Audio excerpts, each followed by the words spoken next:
बताइए कहाँ थे इतने दिनों तक? तो पता है नारद जी ने वही काम किया जो भोलेनाथ जी के यहाँ किया था कि कामचरित नारद सब भाखे और जतपि प्रथम बरसी बराके यद्यपि प्रथम बरसी बराके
नारद सब भाखे और यद्यपि प्रथम बरसी राखे। भोलेनाथ पहले मना करके रखे थे कि ये काम कथा नारद जी भगवान नारायण के सामने मत बोल देना, लेकिन नारद जी कहाँ मानने वाले। नारद जी ने सारी कथा सुना दिया। भगवान ने कहा अरे भाई आप तो संत महंत। भगवान मन में बड़ी जोर से हंसे। विष्णु जी मन ही मन हंसी आई, बड़ी कमाल की हंसी आई। पहले मेरे सामने बड़ा स्मरण करता था नारायण नारायण नारायण, और अब देखो काम काम कर रहा है, वो भी मेरे सामने। भगवान ने कहा महाराज आप तो संत महंत हैं, आप बाल ब्रह्मचारी संयमी और कामदेव तो छुटकी का मैल हाथन का मैल आप उसको हरा दिए।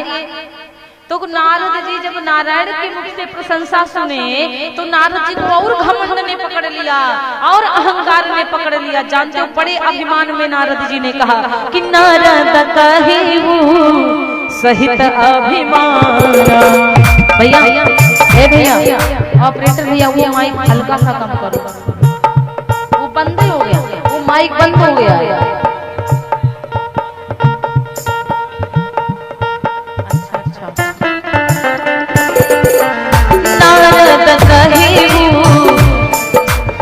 सहित अभिमान नारद सहित अभिमान, कृपा तुम्हारी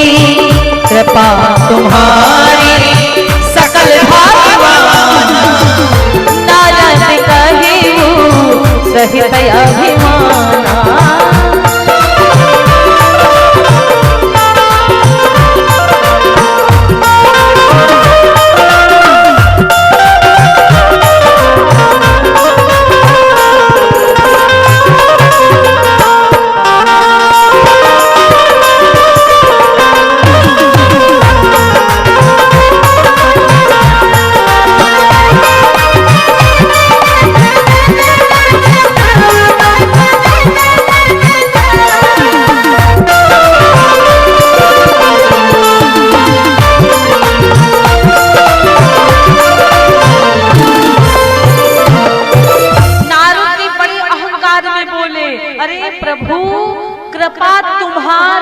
सारी कृपा तो तुम्हारी है ना, कृपा तुम्हारी सकल भगवाना।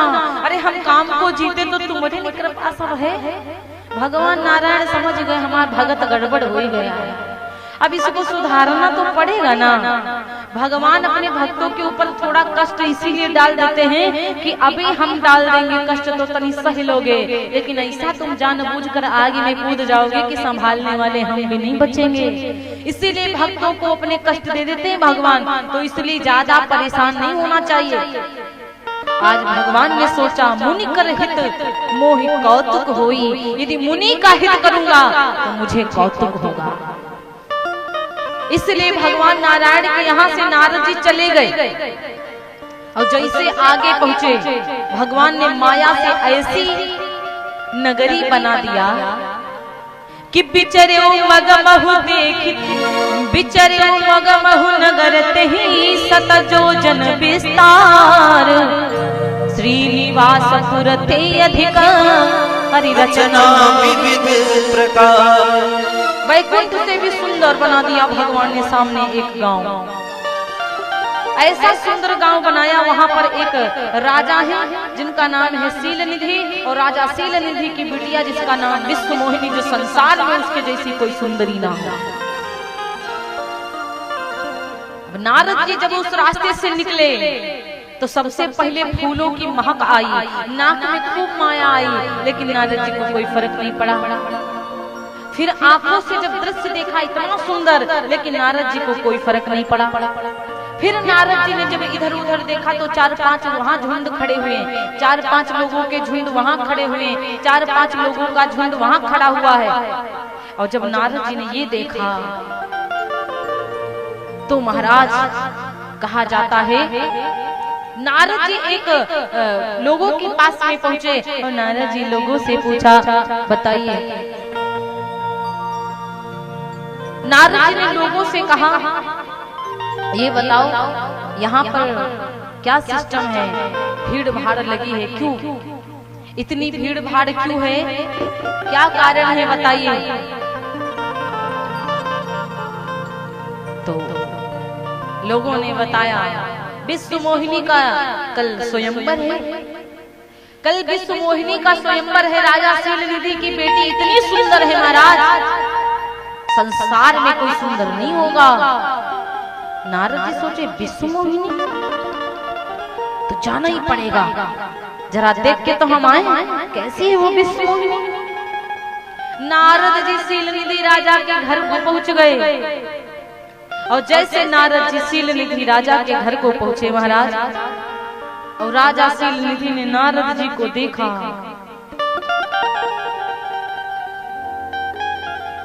अब जैसे राजा शीलनिधि की बेटी विश्वमोहिनी को नारद जी ने देखा, नारद जी देखते कि देखते रह गए, मुंह खुला का खुला। शीलनिधि राजा ने कहा, हमारी बिटिया के गुण कहो फिर दोष कहो।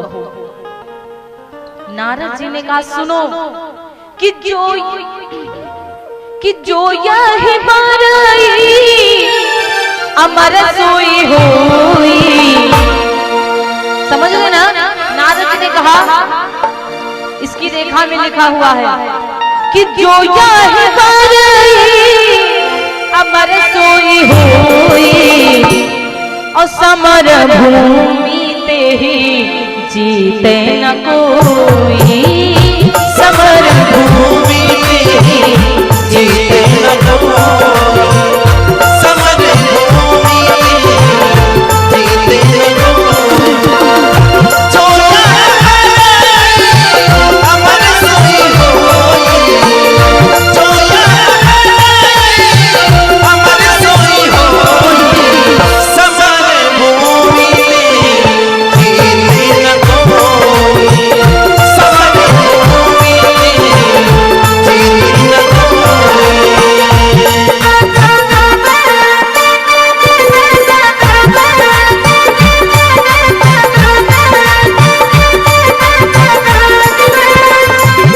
अमर हो जाएंगे। नारद उस कन्या के हाथ की लकीर में लिखा था कि जो इससे विवाह करेगा वो पहले से ही अमर होगा। और नारद जी का दिमाग खराब हो गया। नारद जी ने कहा, जो यह परई अमर सोई होई, मतलब जो इससे विवाह करेगा वो अमर हो जाएगा। नारद जी ने सोचा, काहे हम ना विवाह कर ले, हम अमर हो जाएंगे। नारद जी ने सोचा, फिर रूप रंग तो बढ़िया होना चाहिए, बाबा के संग कौन विवाह करेगा। एक काम करते हैं, नारायण के पास जाके नारायण का ही रूप मांग लेते हैं। भगवान से कह दूंगा अपना रूप दे दो, तब ये विश्वमोहिनी हमारे गले में जयमाल डाल देगी। नारायण जी के पास में नारद जी पहुंचे, नारायण नारायण नारायण। नारद जी आ गए। नारायण ने सोचा, तितली फंस गई, अब तो आ गए नारद जी। हम नारद जी से कहा, बताइए क्या बात है भाई, आप वापस जल्दी से आ गए। नारद जी ने कहा, प्रभु आपन रूप देहो प्रभु मोहि, अपना रूप मुझे दे दो। और प्रभु आन भांति नहीं पावो ही। आप अपना रूप मुझे दे दीजिए। भगवान नारायण से कहने लगे प्रभु इतनी कृपा और कर दो। और इतना कहकर नारद जी चल दिए। नारद जी ने कहा जेहि विधि नाथ होई हित मोरा, करहु सुबेरी दास मैं तोरा। नारद जी ने चलते चलते ये भी कहा प्रभु वही करिएगा जिसमें हमारा कल्याण हो जाए। अब तो भगवान को वैसी रस्सी पकड़ाया नारद जी ने। भगवान ने सोचा तुम तनिक पकड़ाए थे, हम पूरी खींच लेंगे ताकि तुम्हारा पूरा कल्याण हो जाए। अरे नारद जही विद होई है परम हित सुनहु, जही विद होई है परम हित नारद सुनहु तुम्हार। और सोई हम करब न आन कछु, वचन नम्र सा हमार। हित नहीं हम तुम्हार परम हित कर देंगे।